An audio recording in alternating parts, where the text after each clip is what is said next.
সেটা ভারত হোক সেটা আমেরিকা হোক, সেখানে আপনি সেকেন্ড ক্লাস সিটিজেন হবেন, সেকেন্ড ক্লাস সিটিজেন হবেন। এখনো আপনারা দেখতে পাচ্ছেন যারা এপার থেকে ওপারে গিয়ে নিজেদের অবস্থান নেওয়ার জন্য চেষ্টা করেছে, এখনো তাদের শুনতে হয় এই দেশটা তোর না। ওপারে যারা আছে তারা বলে এই দেশটা তোদের না, তোরা আমার দেশে জবরদখলদারি। তাই ভাইরা আমার, আজকে এই দেশটা বড় সংকটে নিমজ্জিত। এই সংকট থেকে মুক্ত করতে হলে আমাদেরকে ঐক্যবদ্ধ হতে হবে। আপনার অধিকার প্রতিষ্ঠার জন্য ঐক্যবদ্ধ শক্তি ছাড়া আজকে কোনো বিকল্প নাই। আর আরেকটি কথা বলি, আমি শেষ করব, যে আজকে প্রধানমন্ত্রী চীনে গেছেন, সবাই পত্র পত্রিকায় সবাই লিখতে হয়েছে যে হাত পাততে। ওনার টাকা দরকার। কি কারণে টাকা দরকার? দেশের ব্যাংকগুলো খালি হয়ে গেছে। এই দেশ যে ব্যাংক খালি করছে আওয়ামী লীগের লোকজন এবং আওয়ামী লীগের সাহায্যপুষ্ট যারা আছে তারা। তা আমি বলবো বিদেশে যাওয়া দরকারটা কি? বিদেশে যাওয়া দরকারটা কি? আপনার বেনজির মার্কা যারা আছে আপনাদের এবং আপনার দলে, এই ক্যাসিনো বাণিজ্যের সময় আমরা দেখছি ঢাকা শহরে, এখানে আপনার ঢাকা শহরের লোক, ঢাকা শহরে দেখছেন না যে সিন্দুক খুলে কিরকম টাকা পাওয়া গেছে? কি দেখছেন কিনা? তারপরে সে সময় খাটের তলে পাওয়া গেছে, বিভিন্ন জায়গায় টাকা পাওয়া গেছে। সেই টাকাগুলো গেল কই? সেগুলো তো আওয়ামী লীগের কাছে আছে। এই যে ব্যাংক জেলে লুট করছে, আপনাদের অনেক এমপির নামে প্রশ্ন আসছে যে তাদের কাছে। আপনার এর আগে এক মন্ত্রী ছিল, প্রধানমন্ত্রীর ব্যয়, তার এপিএস ছিল নাকি, তার কাছে কতশো কোটি টাকা তাকে পাওয়া গেছে। তো সেই টাকাগুলো যদি আপনি ব্যাংকে ফেরত দেন, তাহলে তো আর বিদেশ থেকে টাকা চাওয়া লাগে না।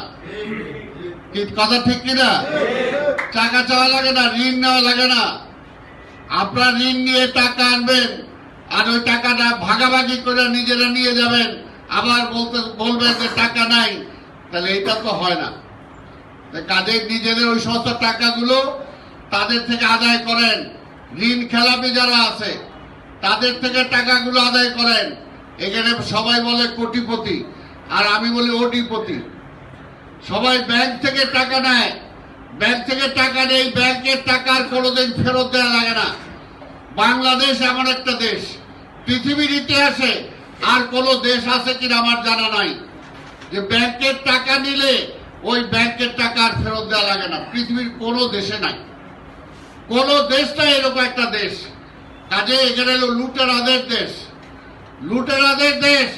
এটা সাধারণ মানুষের দেশটা, সাধারণ মানুষের দেশটা। আজকে তো কষ্ট করে যারা নিম্ন মধ্যবিত্ত, সেটা মুসলমান হতে পারে, হিন্দু হতে পারে, সবাই তো কষ্ট করে আছেন। আপনাদের জায়গা জমি কারা দখল করছে? আওয়ামী লীগ দখল করছে। আজকে যদি সেগুলো উদ্ধার করে আপনাদেরকে দিয়ে দেওয়া হয়, তাহলে আপনাদের অনেক কষ্ট লাঘব হবে।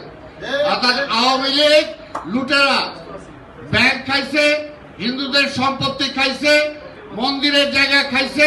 এমন কোনো কিছু নাই যে তারা খায় নাই, এমন কোনো জায়গা নাই। স্বাধীনতার পর থেকেই শুরু হয়েছে। স্বাধীনতার পর থেকে ওই পাকিস্তানিদের জায়গাও খাইছে, ব্যবসা খাইছে, ঠিক তেমনি আপনাদের হিন্দুদের জায়গা জমিও তারা খাইছে। এটা তো পরিষ্কার, আমরা যেটা জানি। তাই আজকের এই লুটেরাদের বিরুদ্ধে, এই লুটেরাদের বিরুদ্ধে আমাদেরকে ঐক্যবদ্ধ হইতে হবে। ভাই, আপনার সন্তান, আপনার ভবিষ্যৎ, আপনার নিজেরা যদি ভালো হয়ে থাকতে চান, বললাম তো, নিজের দেশ, নিজের অধিকার যতটুকু আছে, যতটুকু আপনি দাবি করতে পারবেন, অন্য জায়গায় যায় কিন্তু সেই দাবিটা করতে পারবেন না। কাজে আপনাদের ধর্মেরও কিছু লোক আছে আপনাদেরকে অন্ধের মধ্যে রাখার চেষ্টা করে, আপনাদেরকে বিক্রি করে তারা কিছুটা বেনিফিটেড হয়। আপনাদের ধর্মেরও কিছু উপরের হয়তো আছে যারা আপনাদেরকে বিক্রি করে, মাথা বিক্রি করে দেয়, ভোটের সময় মাথা বিক্রি করে দেয়। কাজেই আপনাদের এমন কোন দাসখত দেওয়া আছে যে হিন্দুর ভোট মানে আওয়ামী লীগের ভোট? তাহলে কেন দিবেন? আপনারা কি বেনিফিট পাইতেছেন? দুই একজনে তো বেনিফিট পায়, কিন্তু আপনারা সাধারণ মানুষ যারা, আজকে হিন্দু ধর্মে, বৌদ্ধ ধর্মে যারা আছেন, খ্রিস্টান ধর্মে যারা আছেন, কি বেনিফিটটা আপনারা পাচ্ছেন? আজকে যদি জিনিসপত্রের দাম বাড়ে, তাহলে মোহাম্মদ মানে আবুল হোসেন যে টাকা দিয়ে কিনবে, ওই কার্তিক দাস তো ওই টাকা দিয়েই কিনবে। জিনিসপত্রের দাম বাড়লে তো সবাইটাই বাড়লো, নাকি আবার মুসলমানের জন্য দাম কম, আপনার জন্য দাম বেশি? কাজেই আর যদি কেউ লুট করে, আপনাদের দেখছেন তো, আপনাদের ঢাকেশ্বরের মন্দিরে স্বর্ণ চুরি হয়ে গেছে। কোন আমলে হয়েছে? কোন আমলে হয়েছে বলেন? এই আওয়ামী লীগের আমলে হয়েছে।